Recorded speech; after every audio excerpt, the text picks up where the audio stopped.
Hello student, आप सभी का स्वागत है गोपाल सर क्लासेस में। मैं गोपाल सर। आज हम देखेंगे क्लास 12 चैप्टर नंबर 1 विद्युत आवेश और क्षेत्र। तो विद्युत आवेश और क्षेत्र में जो टॉपिक आज हम देखने वाले हैं उस टॉपिक का नाम है विद्युत क्षेत्र रेखाएं। ठीक है, इलेक्ट्रिक जो फील्ड लाइन्स है उनके बारे में देखेंगे कि विद्युत क्षेत्र रेखाओं की उत्पत्ति कैसे होती है, विद्युत क्षेत्र रेखाओं की परिभाषा क्या होती है और उनके गुण क्या क्या होते हैं। तो चलिए क्लास स्टार्ट करते हैं, क्लास की शुरुआत करते हैं। हमारे पास में जो टॉपिक है वो टॉपिक है विद्युत क्षेत्र रेखाएं।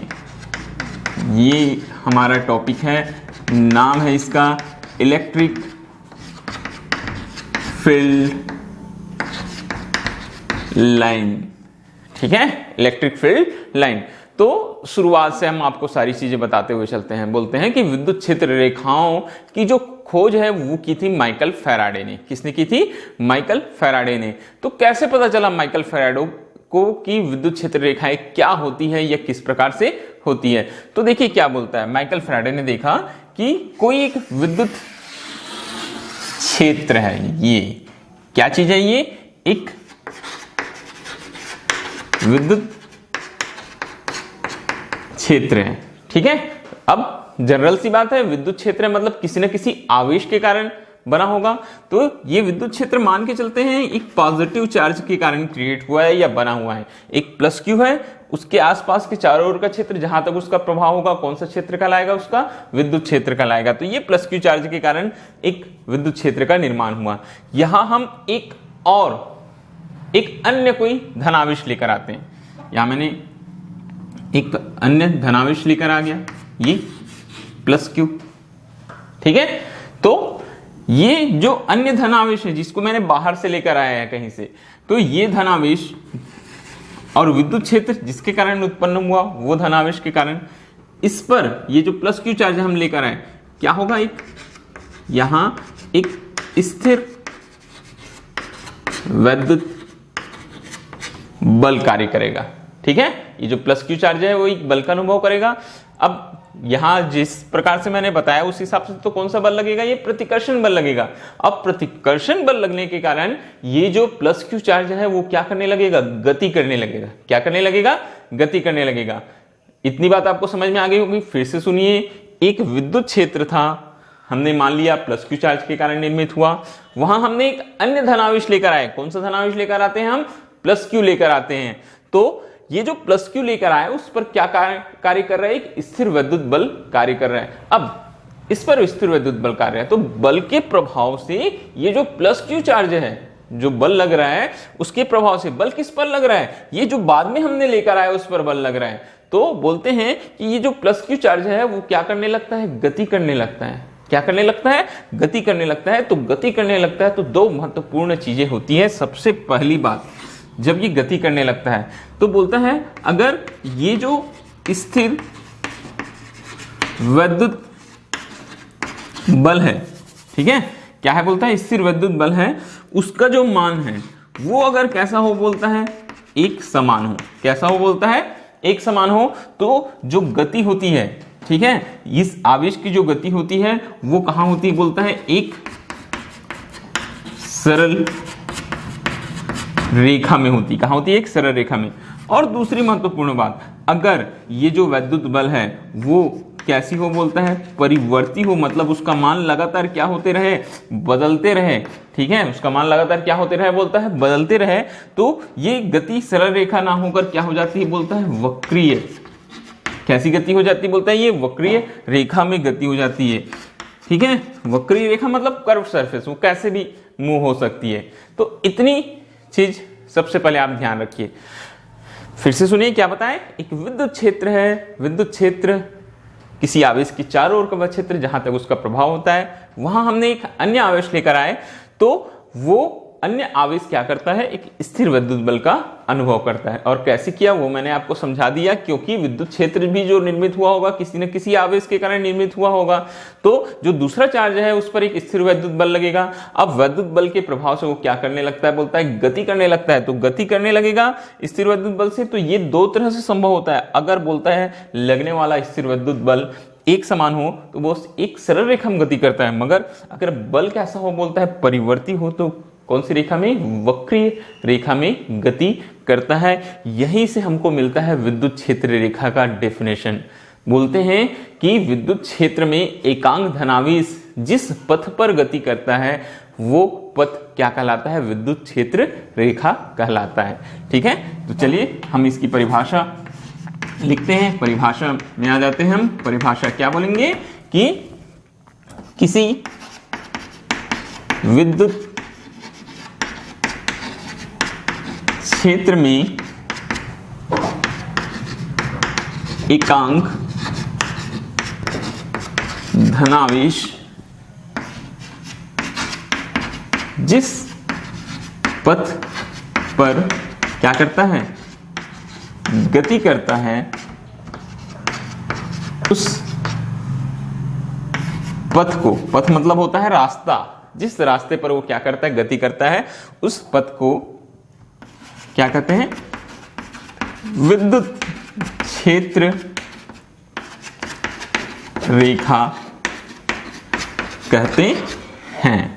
ठीक है, ये परिभाषा बहुत ही सरल, हमको पता चल गया। जो धनावेश हमने विद्युत क्षेत्र में लेकर आए थे वह स्थिर विद्युत बल के कारण क्या करने लगा, गति करने लगा। तो वो रास्ता जिस पर वो गति करता है, चाहे वो सरल रेखा हो, चाहे वो एक वक्री पथ हो, वो रास्ता, वो पथ क्या कहलाता है, विद्युत क्षेत्र रेखा कहलाता है। इसके साथ ही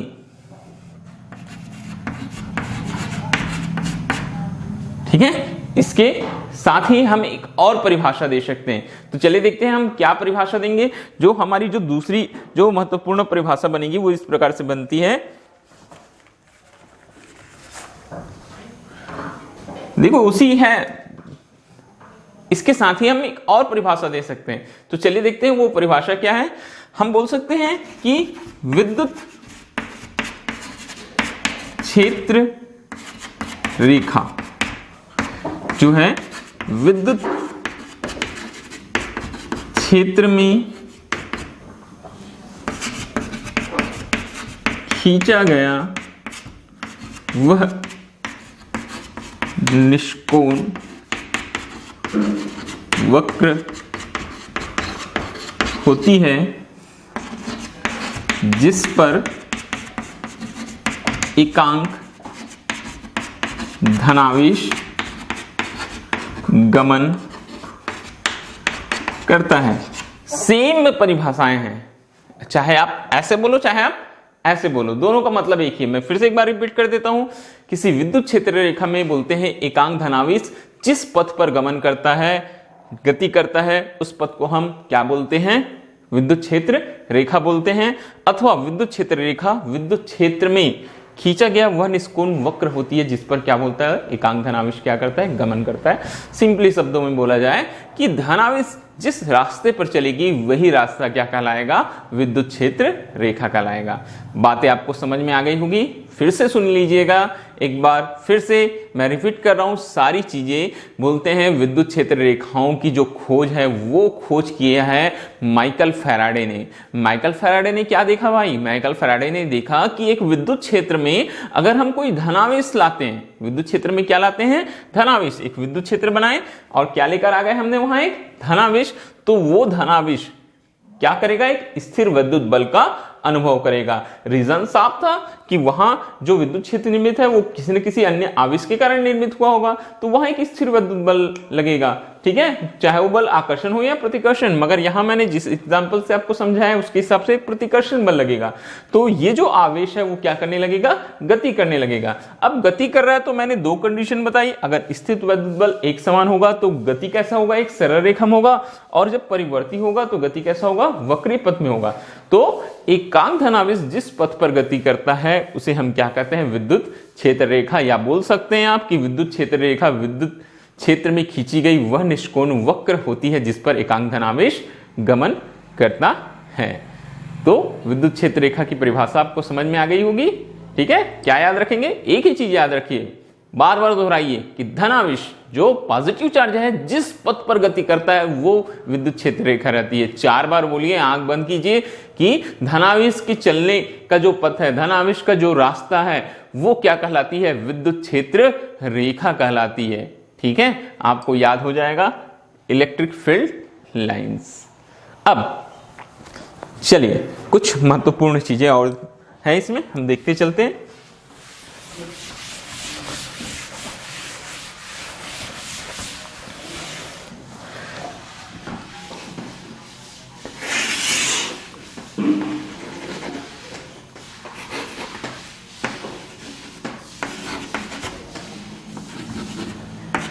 ये देखो, ये मैंने एक विद्युत क्षेत्र रेखा बना दिया। ठीक है, तो यहां एक महत्वपूर्ण चीज होती है, बोलता है विद्युत क्षेत्र रेखा के किसी बिंदु पर खींची गई स्पर्श रेखा उस बिंदु पर विद्युत क्षेत्र की तीव्रता की दिशा को क्या करती है? बोलता है प्रदर्शित करती है। तो विद्युत क्षेत्र रेखा हमने एक बना दिया है। ठीक है, मान के चलिए विद्युत क्षेत्र रेखा को हम नाम देते हैं PQ R। क्या नाम दिया हमने इसको? PQ R। ये एक विद्युत क्षेत्र रेखा है। इसमें हमारे पास 3 बिंदुएं हैं, P, Q और R। कितनी बिंदु है हमारे पास? 3। तो बिंदु P पर हम एक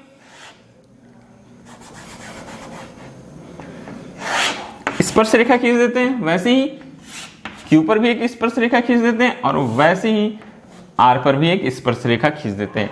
तो यहां बोलते क्या है कि विद्युत जो क्षेत्र रेखा होती है उसके किसी बिंदु पर खींची गई स्पर्श रेखा उस बिंदु पर विद्युत क्षेत्र की तीव्रता की दिशा को बताती है। तो ये जो बिंदु P है वो उस पर खींची गई स्पर्श रेखा किसको रिप्रेजेंट करेगी? EP को। वैसी Q पर खींची गई जो विद्युत रेखा है वो EQ को, और R पर खींची गई विद्युत रेखा जो है वो ER को रिप्रेजेंट करेगी। बात समझ में आ गई होगी। P पर जो विद्युत क्षेत्र की तीव्रता है उस पर खींची गई स्पर्श रेखा की दिशा में EP, Q पर उस पर जो स्पर्श रेखा खींचे उस दिशा में EQ, और R पर उस पर जो हमने विद्युत क्षेत्र रेखा खींचा उस दिशा में। इस तरह से ये 3 बिंदुओं पर हमको 3 अलग अलग विद्युत क्षेत्र की तीव्रता की दिशा मिल गई। ठीक है, तो ये होता है इलेक्ट्रिक फील्ड लाइंस। अब इसके आगे हम देखेंगे इनके जो गुण हैं, इनके जो प्रॉपर्टीज हैं उनके बारे में हम देखते हैं। तो चलिए एक एक करके हम सारे प्रॉपर्टीज के बारे में देखते हुए चलेंगे।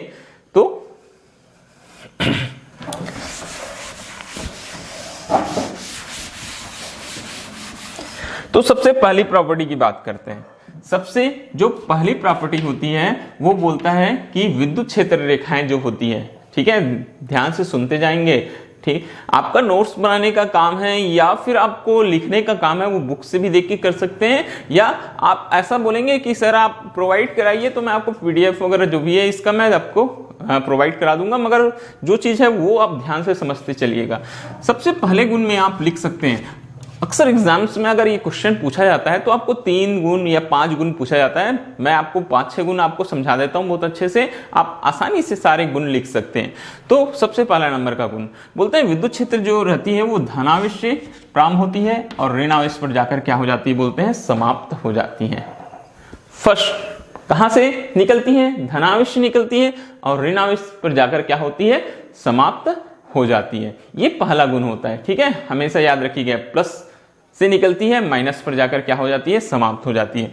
सेकंड, दूसरा जो गुण होता है, दूसरा जो इसका गुण होता है वो होता है कि ये जो विद्युत क्षेत्र रेखाएं होती हैं, अगर आवेश, यहां तो 2 आवेश हमारे पास, एक प्लस है और एक माइनस है, अगर एकल आवेश की बात किया जाए, बोलता है किसकी बात किया जाए? बोलता है एकल आवेश, मतलब कोई सिंगल, या तो प्लस होगा या तो माइनस होगा। ठीक है, 2 आवेश नहीं होंगे। एकल आवेश की अगर बात करें तो ये जो विद्युत क्षेत्र रेखाएं होती है वो अनंत से निकलती है और अनंत पर ही जाकर क्या होती है? बोलता है समाप्त होती है। कहां से आई? अनंत से, और अनंत पर ही जाकर समाप्त होती है। कौन से कंडीशन में? जब आवेश सिंगल होगा। आवेश क्या होगा? बोलता है एक ही होगा, ये कंडीशन बनती है। ठीक है, अब थर्ड पॉइंट की ओर बढ़ते हैं, जो हमारा तीसरा और महत्वपूर्ण पॉइंट होता है। थर्ड पॉइंट में क्या बोला गया है? देखो, थर्ड पॉइंट बोलता है कि विद्युत जो क्षेत्र रेखाएं होती है उसकी किसी भी बिंदु पर खींची गई, ठीक है, स्पर्श रेखा उस बिंदु पर विद्युत क्षेत्र की तीव्रता की दिशा को प्रदर्शित करती है।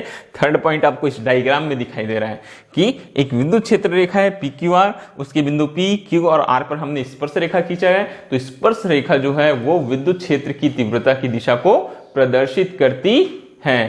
क्लियर हुआ? ये थर्ड पॉइंट यहां से आपको पता चल रहा है, डायग्राम से दिखाई दे रहा है। विद्युत क्षेत्र रेखा खींचे P Q R, P EP को दिखा रहा है, क्यू जो है ईक्यू को दिखा रहा है, वैसे आर ई आर को।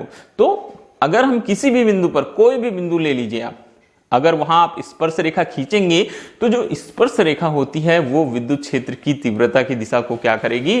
प्रदर्शित करेगी। ओके, तो ये हमारा हो गया थर्ड पॉइंट। ठीक है, अब इसके बाद यहां थर्ड में आप याद रखना क्या बताएं, स्पर्श रेखाएं जो होती हैं वो क्या करती है? विद्युत क्षेत्र की तीव्रता की दिशा बताती है। विद्युत क्षेत्र की तीव्रता की क्या बताती है? दिशा बताती है। चौथा पॉइंट सबसे महत्वपूर्ण बिंदु होता है, जो फोर्थ पॉइंट हमारे पास में बोलता है, फोर्थ पॉइंट कि दो क्षेत्र रेखाएं एक दूसरे को कभी नहीं काटती है। ठीक है, दो क्षेत्र रेखाएं जो होती है एक दूसरे को कभी नहीं काटती है। अब ना काटने का रीजन क्या होता है? एग्जाम्स में ये 1 मार्क्स 2 मार्क्स में क्वेश्चन अक्सर पूछा जाता है, इसलिए मैं इसको बोलूंगा कि एक इंपॉर्टेंट प्रश्न है। आपका गुण तो अलग चीज होती है, ये अलग से भी पूछा जाता है कि क्यों बोलते हैं अगर दो जो क्षेत्र रेखाएं एक दूसरे को काटेगी तो चूंकि क्षेत्र रेखाएं कितनी है? 2 हैं, तो उस बिंदु पर हम 2 स्पर्श रेखा खींच सकते हैं। कितनी स्पर्श रेखा खींचेंगे? बोलता है 2 स्पर्श रेखाएं बन जाएगी, और 2 स्पर्श रेखाएं बन जाएगी, इसका सीधा सा मतलब होता है कि विद्युत क्षेत्र की तीव्रता की कितनी दिशा होगी? 2। ये संभव है क्या? नहीं, इसलिए कि 2 क्षेत्र रेखाएं एक दूसरे को कभी नहीं काटती। फिर से एक बार सुन लीजिए, बोलते हैं कि 2 क्षेत्र रेखाएं एक दूसरे को कभी नहीं काटती। क्यों? क्योंकि अगर काटेगी तो कटान बिंदु जो होगा वहां 2 रेखाओं के होने के कारण से हम 2 स्पर्श रेखाएं खींच सकते हैं। अगर 2 स्पर्श रेखाएं खींचेंगे तो विद्युत क्षेत्र की तीव्रता की दिशा भी कितनी हो जाएगी? 2 हो जाएगी, जो कि संभव नहीं होता। तो ये पॉइंट होता है हमारा फोर्थ पॉइंट। ठीक है, अब फिर फिफ्थ, ठीक है, फिफ्थ पॉइंट की ओर बढ़ते हैं हम। अब फिफ्थ पॉइंट जो है वहां बोला जाता है कि विद्युत जो क्षेत्र रेखाएं होती है, विद्युत क्षेत्र रेखाएं होती है वह क्या होती है? बोलता है पृष्ठ के कैसे होती है? बोलता है अभिलंबवत होती है। ठीक है, या बोल सकते हैं कि विद्युत क्षेत्र रेखाएं अभिलंबवत होती है। विद्युत क्षेत्र रेखाएं कैसी होती हैं? अभिलंबवत होती हैं। देखिए समझिएगा, विद्युत क्षेत्र रेखाएं अभिलंबवत होती हैं, मतलब विद्युत क्षेत्र रेखाएं जहां से भी निकलेगी वहां से कैसे निकलेगी? परपेंडिकुलर निकलेगी, और जहां भी जाएगी वहां कैसे जाएगी? परपेंडिकुलर ही जाएगी। तो जैसे अगर हम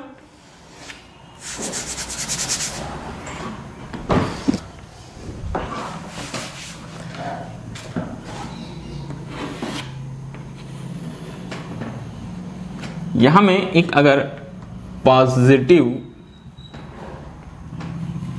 चार्ज की बात करूं तो ये जो विद्युत क्षेत्र रेखाएं हैं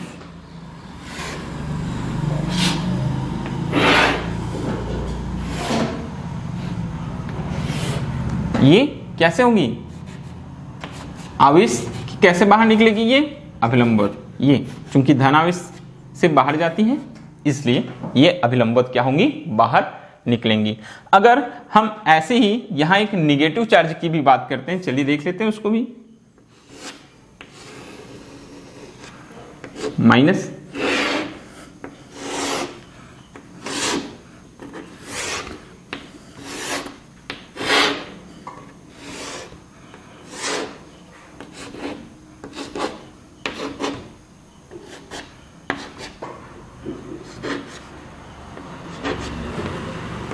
ये इस प्रकार से। तो विद्युत क्षेत्र रेखाएं कैसे होंगी? उसके अभिलंबवत अंदर की ओर जाएंगी। दोनों में अंतर है तीर के निशान का, क्योंकि हमने पहले ही प्रॉपर्टी में बताया था कि धन आवेश से प्रारंभ होती है और कहां से समाप्त होती है? माइनस चार्ज से होती है। तो ये प्लस से बाहर निकलती है और माइनस की ओर जाती है। ठीक है, तो मैंने दोनों कंडीशन समझा दिया। जब धनावेश होगा तो अभिलंबवत बाहर की ओर जाएगी, ऋण आवेश होगा तो अभिलंबवत कैसे आएगी? ऋण की ओर आएगी। इसीलिए बोलते हैं विद्युत क्षेत्र रेखाएं कैसे होती है? अभिलंबवत होती है या परपेंडिकुलर होती हैं। ठीक है, तो ये 5 प्रॉपर्टीज हो गई। आते हैं हम 6वें नंबर पर। ठीक है, कहां आएंगे हम? 6 नंबर पर आएंगे। बोलते हैं कि विद्युत क्षेत्र रेखाएं जो होती है वो खींची हुई लचकदार डोरी के समान होती है और लंबाई में क्या करती है? सिकुड़ने का प्रयास करती है। ठीक है, विद्युत क्षेत्र रेखाएं खींची हुई लचकदार डोरी के समान होती है। देखिए क्या होती है, बोलते हैं विद्युत क्षेत्र रेखाएं खींची हुई लचकदार समझते हैं, डोरी के समान होती हैं, जो क्या करती हैं? लंबाई में सिकुड़ती हैं। लंबाई में क्या होती है? बोलते हैं सिकुड़ती हैं। आवेशों में क्या होता है? आकर्षण होता है। देखिए समझिएगा इस चीज को। ठीक है, विद्युत क्षेत्र रेखाएं जो होती है वो खींची हुई लचकदार डोरी के समान होती है बोलता है, और ये लंबाई में क्या करती है? सिकुड़ने का मतलब अपनी लंबाई को कम करने का प्रयास करती हैं। जैसे हम यहां एक पॉजिटिव चार्ज ले लेते हैं और यहां एक नेगेटिव चार्ज ले लेते हैं। ठीक है, 1 मिनट।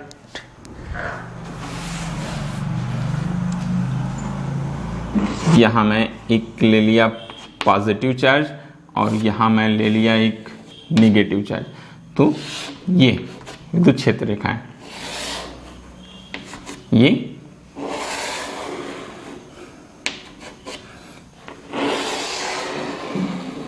इस तरीके से जाएगी, प्लस से माइनस की ओर।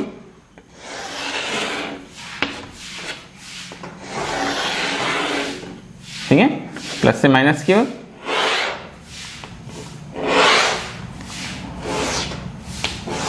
ये इस तरीके से ट्रेवल करेगी। ठीक है, ये प्लस से बाहर की ओर डायरेक्शन देंगे आप और माइनस में अंदर की ओर डायरेक्शन देंगे। तो देखो ये जो विद्युत क्षेत्र रेखाएं होती खिंची हुई लचकदार डोरी के समान होती बोलता है। मतलब ये है एक बिंदु जहां से वो निकल रही है वो प्लस है और दूसरा क्या है? माइनस है। तो क्या होता है? विजातीय आवेशों में क्या होता है? आकर्षण होता है। तो जब कोई भी विद्युत क्षेत्र रेखा धनावेश से प्रारंभ होगी और ऋण आवेश की ओर जाएगी तो वे दोनों आकर्षण के कारण एक दूसरे के क्या आना चाहेगी? एक पॉजिटिव एक माइनस हो गया, दोनों आकर्षण के कारण क्या होना चाहिए? पास आना चाहिए। तो पास आना चाहिए तो वो लंबाई में क्या हो रही है? सिकुड़ रही है। इसीलिए बोला जाता है कि विद्युत क्षेत्र रेखाएं खींची हुई लचकदार डोरी के समान होती है जो लंबाई में सिकुड़ती है। और इससे एक चीज पता चल जाता है कि विजातीय आवेशों में क्या होता है? आकर्षण होता है। तो ये आपका 6 पॉइंट हो जाता है। वैसे ही 7 बोलता है कि ये जो विद्युत क्षेत्र रेखाएं हैं, ठीक है, वो क्या होती है? बोलता है ये लंबाई के लंबवत दूर हटती हैं। बोलता है क्या होती है? दूर हटती हैं। अर्थात, ठीक है, लंबाई के लंबवत दूर हटती हैं, अर्थात इनमें क्या होता है? बोलता है अर्थात यहां लिख सकते हैं कि सजातीय आवेशों में प्रतिकर्षण होता है। ठीक है, विद्युत क्षेत्र रेखाएं लंबाई के लंबवत दूर हटती हैं, अर्थात सजातीय आवेशों में प्रतिकर्षण होता है। यहां देखिए डायग्राम में, इधर देखो, इधर कैसे निकल रही थी भाई? ये ये इस तरीके से,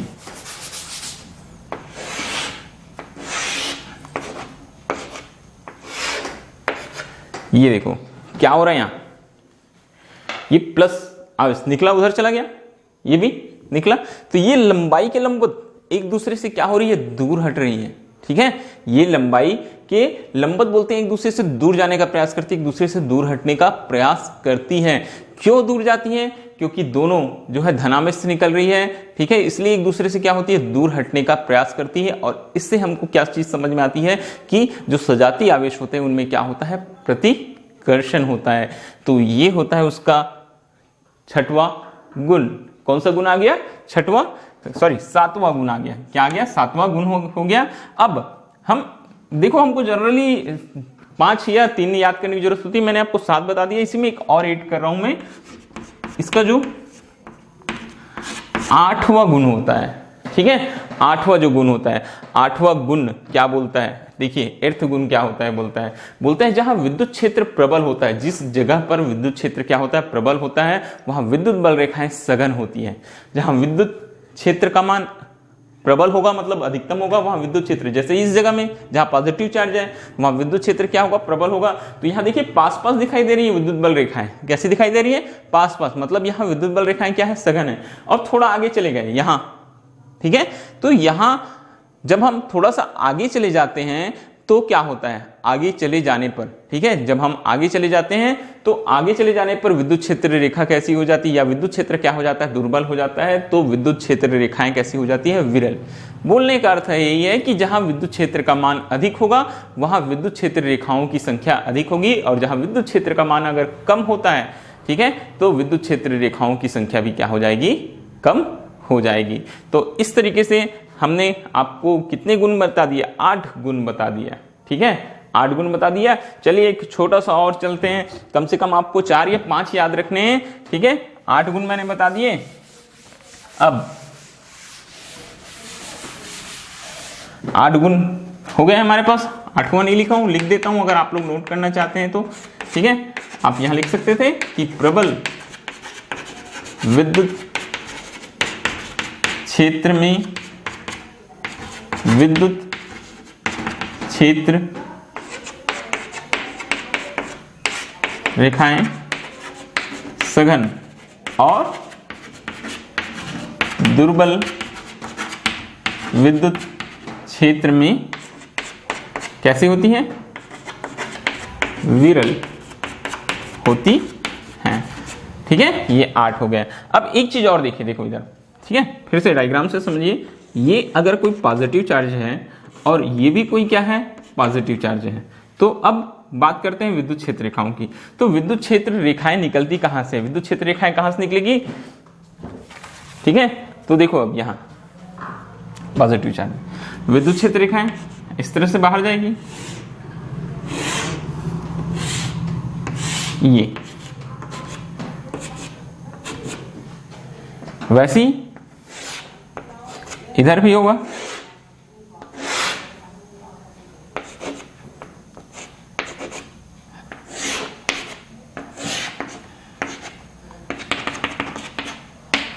ये दोनों को दोनों पॉजिटिव चार्ज, विद्युत क्षेत्र रेखाएं इधर बाहर निकल गई, इधर वाली विद्युत क्षेत्र रेखाएं इधर बाहर निकल गई, तो दोनों के बीच कुछ विद्युत बल रेखाएं आ रही क्या, नहीं, क्योंकि दोनों क्या से पॉजिटिव है, प्रतिकर्षण होगा दोनों के मध्य। तो यहां बीच में हमको कोई विद्युत क्षेत्र रेखा नहीं दिखाई दे रही। तो ये जो मध्य बिंदु होता है जहां बोलते हैं कि विद्युत क्षेत्र जो होता है, क्या होता है, बोलता है विद्युत क्षेत्र जो होता है वो कितना होता है, 0। इसको हम बोलते हैं न्यूट्रल पॉइंट या उदासीन बिंदु। क्या बोला जाता है, न्यूट्रल पॉइंट या उदासीन बिंदु कहते हैं। तो इसको भी आप गुण में शामिल कर सकते हैं। आपके पास 9 गुण हो गए, 4-5 अगर आप याद रखेंगे तो आपका काम चल जाएगा। अच्छा होगा आप सारे पॉइंट्स याद रखिए, एग्जाम्स में अगर 1-2 भूलते हैं तब भी कोई बात नहीं, बाकी पॉइंट्स आपको याद रहेंगे। आपने सभी विद्युत क्षेत्र रेखाओं के गुण देख लिए। चलिए मैं आपको एक बार फिर से रिवाइज कराता हूं। कम से कम ये जो अब आपको 8 या 9 जो हमने बिंदु बताए उसमें से आप 4 या 5 रखिए, आपका काम चल जाएगा। ठीक है, ताकि आप एग्जाम में अगर एक आध भूल जाते हो तब भी आप लिख सको। तो एक बार फिर से हम रिवाइज कराते हैं। सबसे पहला पॉइंट बताएं, कहां से निकलती है, धनावेश निकलती है और ऋणावेश पर क्या हो जाती है, समाप्त हो जाती है। अगर कोई सिंगल चार्ज हुआ, तो कहां से, एकल आवेश की स्थिति में अनंत से निकलेगी और अनंत पर क्या हो जाएगी, समाप्त हो जाएगी। फिर बताएं तीसरे में कि विद्युत क्षेत्र रेखाओं के किसी बिंदु पर खींची गई जो स्पर्श रेखा होती है वो विद्युत क्षेत्र की तीव्रता की दिशा को क्या करती है, प्रदर्शित करती है। हमने आपको डायग्राम से भी समझाया था। फिर बताएं कि दो क्षेत्र रेखाएं एक दूसरे को कभी नहीं काटती। क्यों नहीं काटती, क्योंकि कटान बिंदु पर दो स्पर्श रेखाएं खींची जाएगी, जिसका अर्थ होता है दो विद्युत क्षेत्र रेखाओं का होना। और फिर हमने बताया कि विद्युत क्षेत्र रेखाएं कैसे निकलती हैं, अभिलंबवत निकलती हैं। ठीक है, हमने दो डायग्राम बनाए थे, एक धनावेश ऋणावेश बताए थे कि वो जो धनावेश है वहां से लंबवत बाहर निकल रही है। फिर बताएं कि विद्युत क्षेत्र रेखाएं जो होती है वो खींची हुई लचकदार डोरी के समान होती है, लंबाई में सिकुड़ने का क्या करती है, प्रयास करती है। रीजन होता है, एक धनावेश से निकलती है, ऋणावेश पर जाकर क्या होती है, समाप्त होती है। तो कौन से आवेश हैं, विजातीय, विजातीय में आकर्षण होता है, इसलिए वो लंबाई में क्या होती है, सिकुड़ने का प्रयास करती है। नेक्स्ट पॉइंट में हमने देखा कि ये लंबाई के लंबवत, जैसे दो प्लस प्लस निकल रही है, एक प्लस इधर से निकली, एक प्लस इधर से निकली, तो ये क्या हो गई, प्रतिकर्षित हो गई। तो ये लंबाई के लंबवत दूर हटने का प्रयास करती है। अर्थात हमको समझ में आ जाती बात कि विजातीय आवेश, सजातीय आवेशों में क्या होता है, प्रतिकर्षण होता है।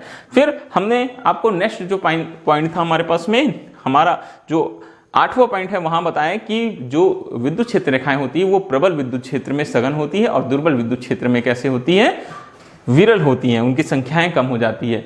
फिर आखिरी पॉइंट हमने देखा, दो पॉजिटिव चार्ज बनाए, देखिए विद्युत क्षेत्र रेखाएं इस तरह से बाहर निकलेगी, इधर इस तरह से, मध्य में कुछ नहीं दिखाई दे रहा है, कोई विद्युत क्षेत्र रेखाएं नहीं आ रही है। इसका रीजन विद्युत क्षेत्र क्या हो गया, शून्य हो गया। तो उस बिंदु को जहां विद्युत क्षेत्र शून्य हो जाता है क्या कहते हैं हम, उदासीन बिंदु कहते हैं।